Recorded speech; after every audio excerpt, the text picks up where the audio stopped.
Welcome, acolytes. Today I'm reacting to I want to sue Ubisoft and Game Publishers from some ordinary gamer, aka Muda. I don't know what he says, but I mean the title is freaking interesting, let's be honest. I also wanna sue a lot of publishers, but well, let's just say I'm not in the money for that or even the time. Money is the bigger problem in this case, but it would be interesting, but he only said he wants to, so probably just a nice, good, old clickbaity title. As you should do on YouTube, by the way. I'm not following him for that.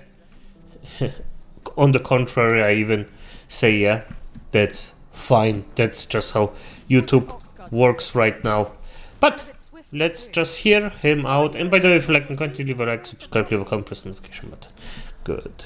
Muda, and publishers are taking away our video games. They're destroying it. You will own nothing and you will be happy, ladies and gentlemen. What the fuck? Now, I've talked about the situation over the years, and I've basically expressed my disdain. I believe that game preservation is super duper important, and I think you should own what you buy, okay? If you buy something for $60, I don't care if it's yesterday or 2 decades ago, all right? You deserve to own and keep your copy, all right? And I agree with that, of course. You bought it for not a cheap effing price. And I'm gonna be honest, if I don't own this shit, then we have a problem. But this is the problem of digitalizing all the things. Because, well, at the end of the day, what will you do against it? If you don't have a hard copy, you can't say in 10 years if, let's say, Steam... And yes, this is pretty wild because Steam will probably exist, but let's just pretend. If Steam doesn't exist, like, what am I gonna do with my freaking copies? Like, will I get it anyway? Is it gone? Does Steam even think that I own my copies? This is a freaking problem of buying games. Sorry about that.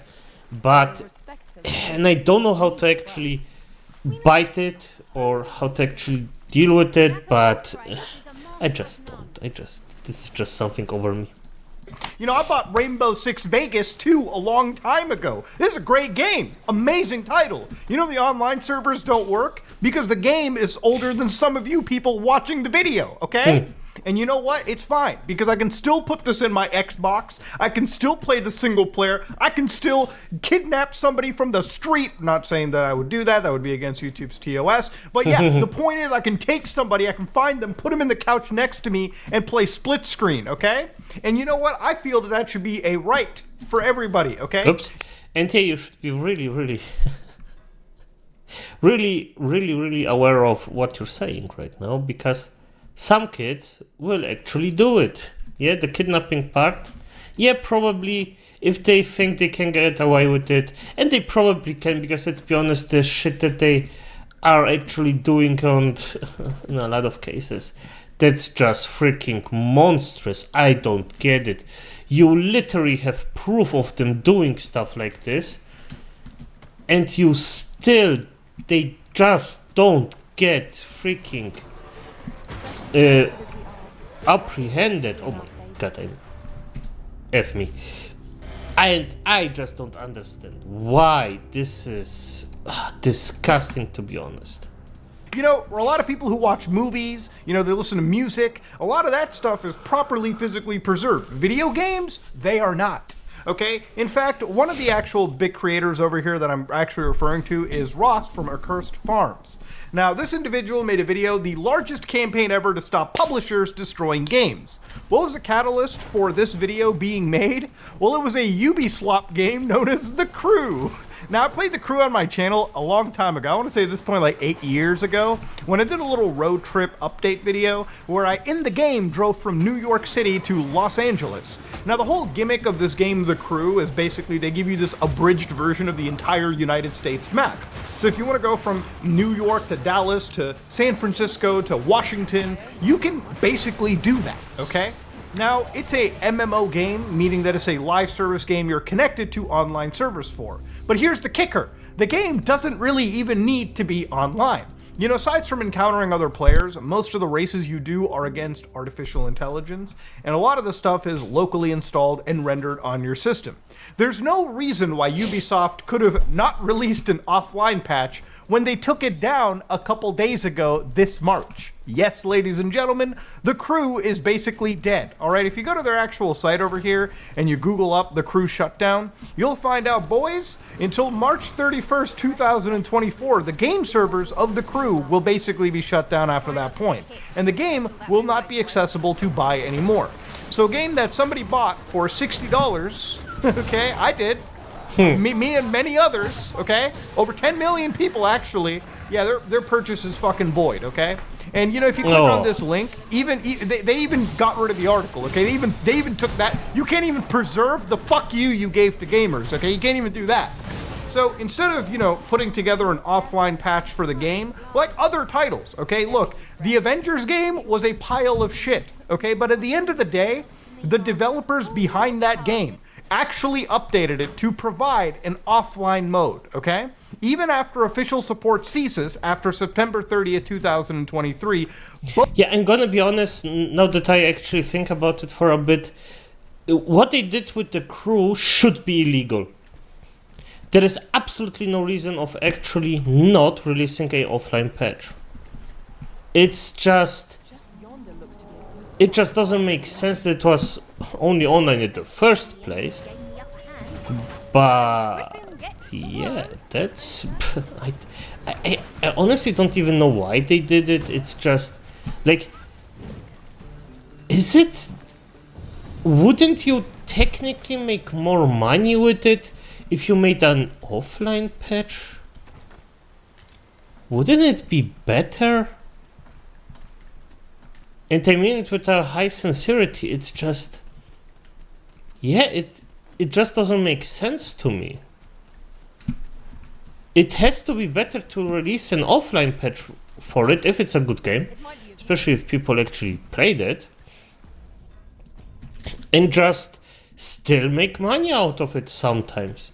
You won't make the big money out of it because it's offline, but still you would make some money out of it.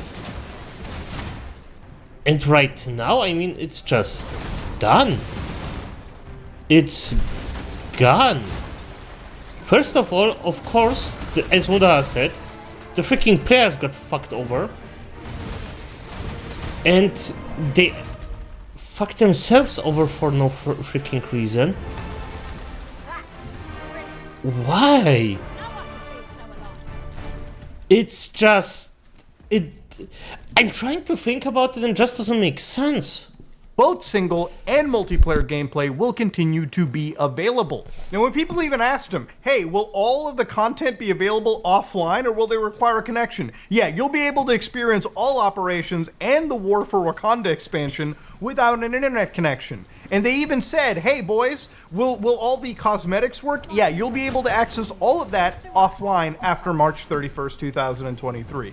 So they did something cool out of their pile of crap game, okay? Even though I didn't like it, I respect when a developer jumps in and actually makes their game accessible for the rest of the world, even after they've long supported it, okay? Now, Ubisoft, while they removed this Crew game, they're still selling the Crew 2 on Steam, okay? And they're still about to put the Crew Motorfest on Steam right now. So they made sequels to a game that you can't even play anymore, all right? And this is the question that I think most gamers need to ask themselves. If I buy this game and put tons of my life into, will I actually get to keep any of it afterwards? Will it even matter?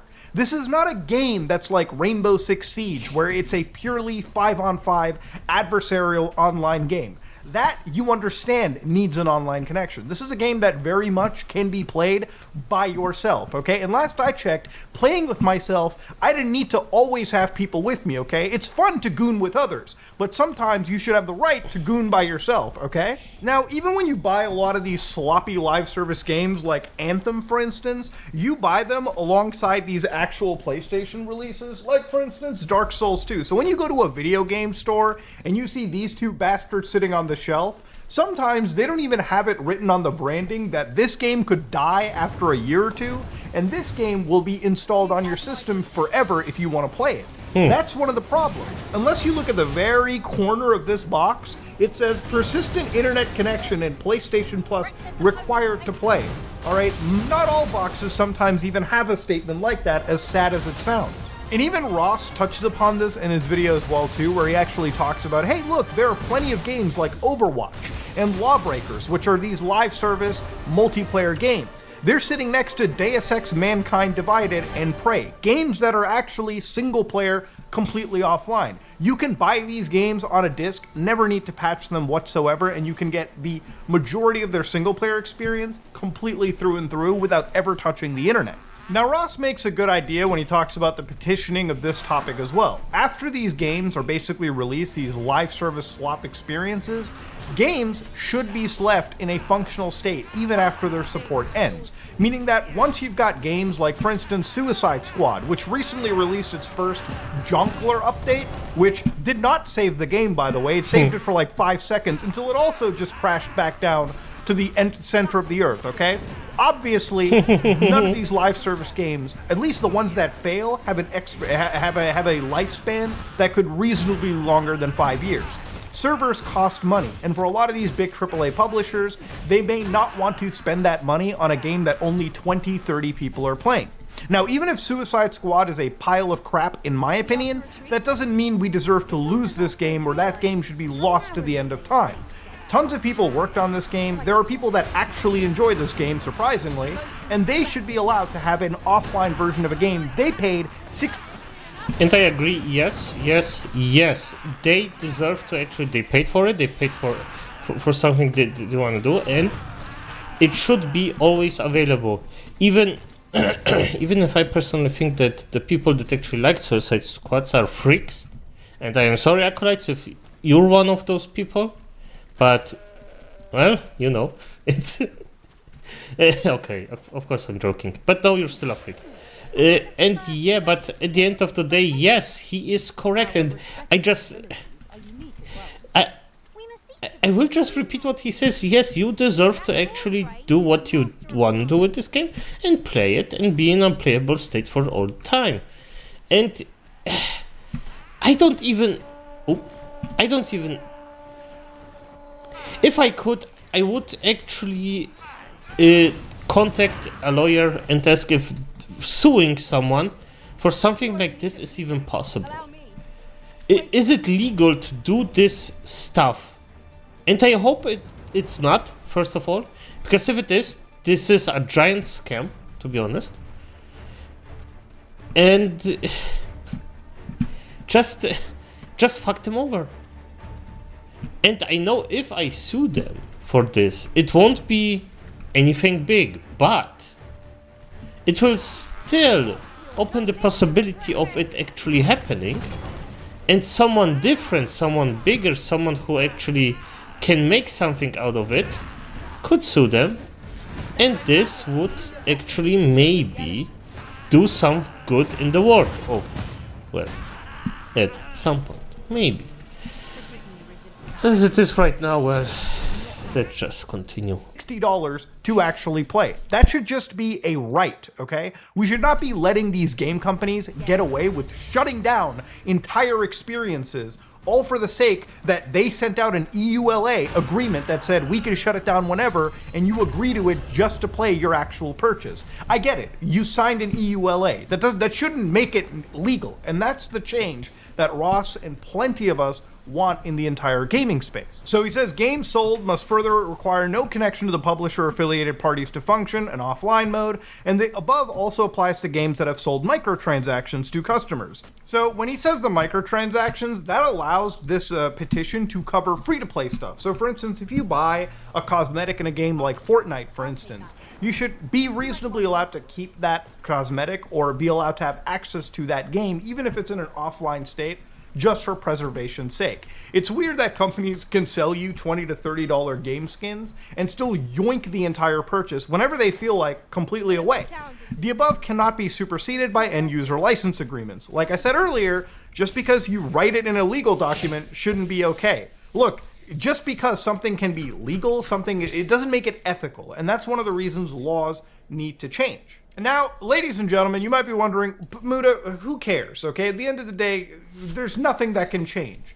There actually is a lot. For instance, Ross actually goes upon the legal processes people can take right now to actually petition their governments to make sure companies like Ubisoft and any company, no matter how big or small they are, actually has to abide by preserving their actual title for the end user.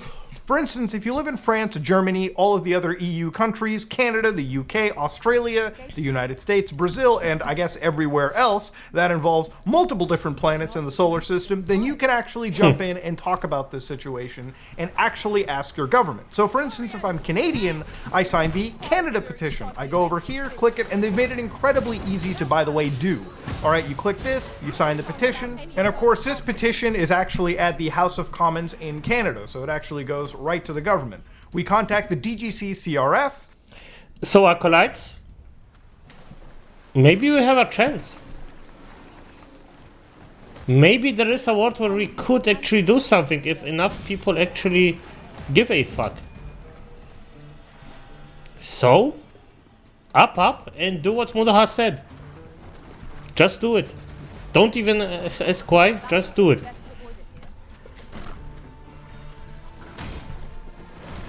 And we go through the step-by-step guide of actually filling out this form and making sure that it's not a waste of time for somebody that doesn't know what they're doing. And then, of course, spread this on social media. And for most of my audience that lives in the United States, you can do the DGC CRF, you can actually go through the FTC, and again, you can spread this on social media. So if you follow these steps, you can actually make a reasonable dent in at least trying to get the governments to listen. I don't think making videos and screaming into the void necessarily helps. It might just help us spread the message to people on YouTube. But none of this changes until you actually start contacting the government. And that's what companies like Ubisoft, Rockstar Games, fucking EA, Activision, Satan's butthole, are all scared of, okay? Even GTA, for instance, right? Grand Theft Auto. Ladies and gentlemen, I made a video a while back where I emulated Grand Theft Auto 5 on the PlayStation 3 emulator. Now, some people would be like, Muda, why would you do that? Can't you just play the PC version that came out? Bear with me for a minute.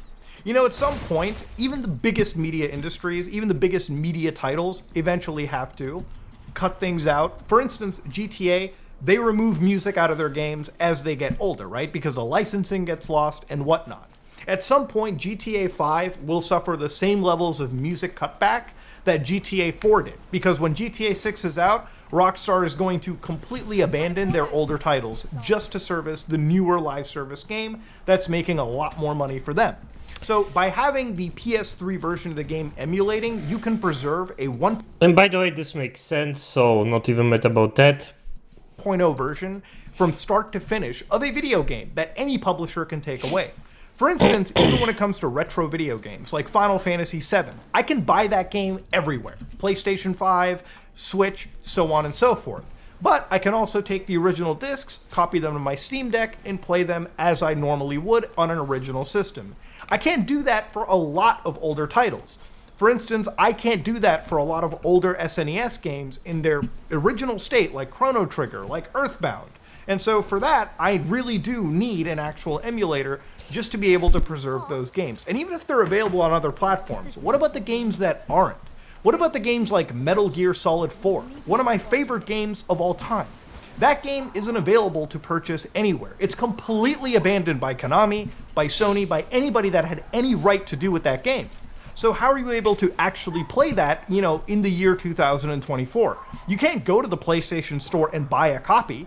No, all you can do is have an original copy somewhere around your house, like I do, back it up to your computer and actually play it underneath an emulator. And to whittle it on back to a lot of these live service experiences, like The Crew, these are connected to online services, meaning at some point, if the actual company wants to abandon them, they 100% can.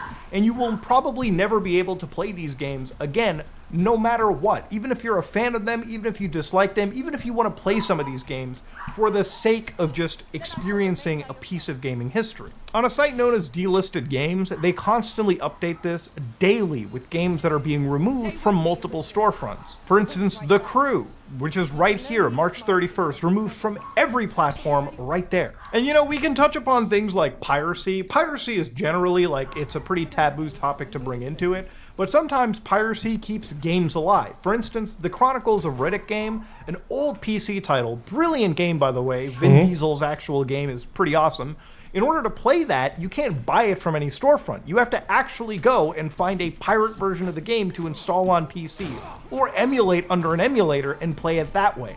It's insane that you have to actually break the law to actually play older titles. It's insane that we live in a world that's actually normalized. And the reason why this kind of a campaign is so important is the future of video gaming may be tied to online services forever.